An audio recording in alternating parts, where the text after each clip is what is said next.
Bienvenidos a una nueva edición o un nuevo capítulo del podcast de jardinería y paisajismo, el espacio en donde comparto todo lo que sé y lo que voy aprendiendo del mundo de las plantas, la jardinería y el paisajismo, para que puedas tener tu jardín más lindo cada día, o como hoy, para que puedas tener un tema de conversación en alguna reunión con gente que también ama las plantas, como vos y como yo. Hoy te voy a hablar de un movimiento que lo coordina el sol y además es de una planta nativa de toda esta zona fitogeográfica en la que yo me encuentro. Se trata de la jarilla, ese es el nombre común, y el nombre científico Larrea cuneifolia. Y esto es porque tiene una hojita a la que parece que le han sacado una cuña.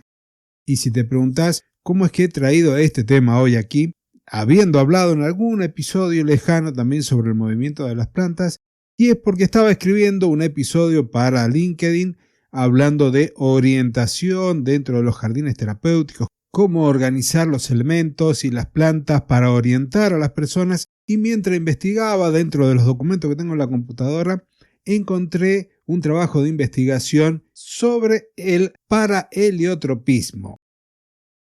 Antes de comenzar, quiero recordarte a nuestro gran patrocinador personalgardenshopper.es, la tienda online de jardinería número 1 de toda la península ibérica. Así que si vivís en España y necesitas comprar algún producto, alguna maceta, algún elemento decorativo para tu casa o para tu jardín, ¿a dónde vas a ir? A personalgardenshopper.es, la tienda de mi amigo Fernando, quien me acompaña una vez al mes en uno de estos episodios, compartiendo también su experiencia.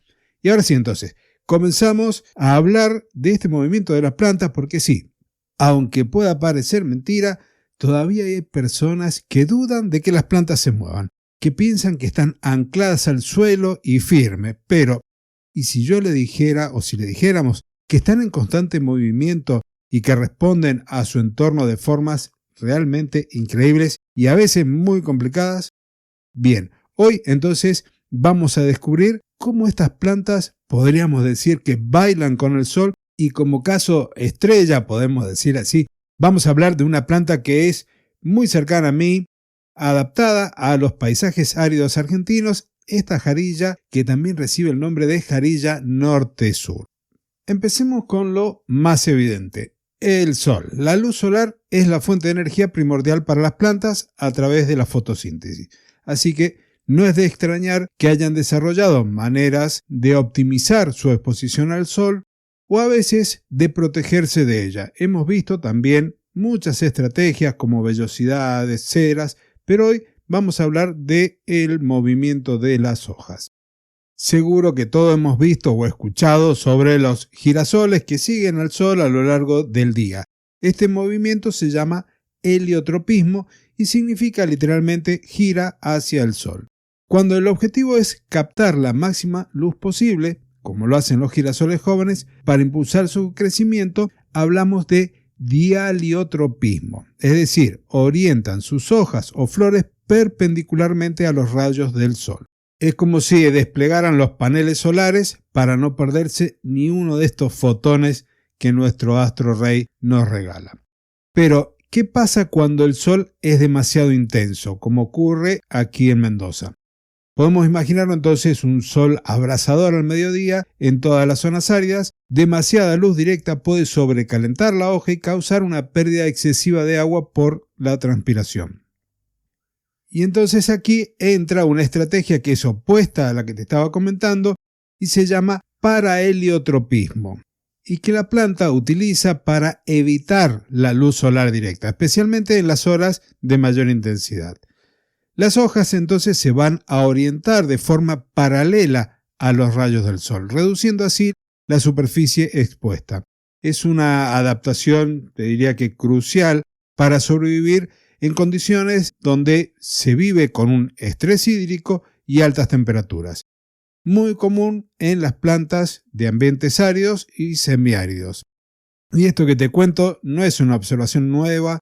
Ya en 1881, Charles Darwin ya había observado que muchas plantas con este comportamiento vivían en zonas secas. Y esto entonces nos lleva de nuevo a la protagonista local, a la Larrea cuneifolia, que como te decía se la conoce comúnmente también como jarilla norte-sur o en algunos lugares como jarilla macho. Esta especie es una, podríamos decir que campeona de la supervivencia en los ambientes secos de acá de Argentina y que encontramos en lo que se conoce como región fitogeográfica del monte.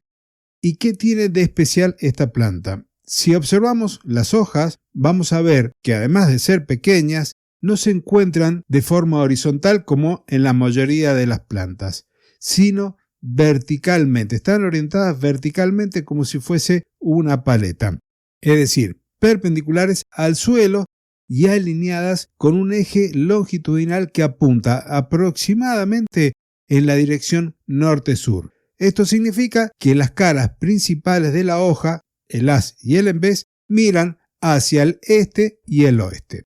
Esta estrategia, que comenté tiene el nombre de paraheliotropismo, determina que cuando se llega al mediodía, es decir, el sol está en el punto más alto y es más intenso, los rayos solares inciden casi paralelos sobre la superficie de la hoja, minimizando entonces la absorción de este calor y la consecuente pérdida de agua. Sin embargo, al amanecer y al atardecer, cuando el sol está bajo en el este y en el oeste, la temperatura es más moderada, las caras de las hojas reciben la luz de forma más directa, permitiendo entonces que fotosintetice mejor en esos momentos menos estresantes.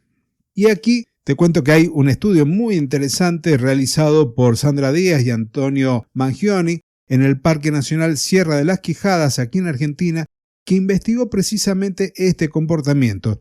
Ellos querían confirmar si esta orientación era realmente un fototropismo, es decir, una respuesta a la luz del sol, y además si era reversible.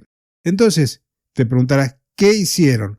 Bueno, lo primero, midieron la orientación natural de cientos de hojas de jarilla en diferentes estaciones del año, es decir, en el verano, en el otoño, en el invierno, y descubrieron que aunque siempre mantenían la orientación general norte-sur, había pequeñas pero insignificantes variaciones estacionales. Por ejemplo, en el invierno, nuestro julio que ya se está acercando, la mayoría de las hojas se desviaban ligeramente hacia el oeste, mientras que en verano y en otoño tendían a desviarse hacia el este.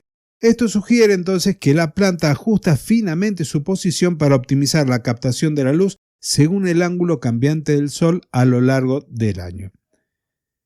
Pero la parte más reveladora fue cuando desorientaron experimentalmente algunas plantas. Entonces, ¿qué hicieron? Usaron unas pequeñas prensas, rotaron las ramas, doblaron el follaje para que las hojas quedaran en posiciones antinaturales, es decir, por ejemplo, rotadas 90 grados este u oeste, o incluso 180 grados. Y luego observaron qué pasaba durante un periodo de más de 5 meses. ¿Y qué te imaginas que ocurrió? Las hojas que habían sido forzadas a una orientación incorrecta, especialmente las que estaban a 90 grados, empezaron a moverse lentamente para volver a su alineación norte-sur. Y como te imaginarás, no fue un movimiento rápido.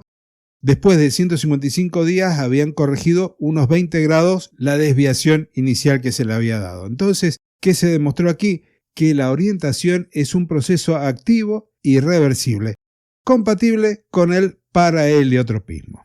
Este mecanismo entonces, junto con otras adaptaciones como raíces profundas, cutículas gruesas, es lo que le permite a esta planta, la Larrea cuneifolia, prosperar donde otras plantas no pueden, dominando paisajes con menos de 200 milímetros de precipitación anual. Continuando, este estudio sugiere que este movimiento lento podría implicar la generación de nuevos tejidos o cambios fisiológicos graduales, quizás mediado por los órganos motores especializados como el puvínulo, que se sabe que existe en especies relacionadas, aunque su presencia y su función exacta en la jarilla norte-sur aún requiere un poquito más de investigación. Y como te dije al comienzo del episodio, hay más movimientos, algunos originados por el magnetismo, otros relacionados por otras situaciones muy particulares, como por ejemplo la nictinastia, o conocido también como movimientos del sueño. Entonces, y suponiendo que este tema te gusta, te llama la atención, como me pasa a mí, vamos a seguir hablando en el próximo episodio No te olvides de pasar por la Academia Jardín GPT, suscribirte, hacer los cursos, seguir aprendiendo de jardinería o reforzando tus conocimientos.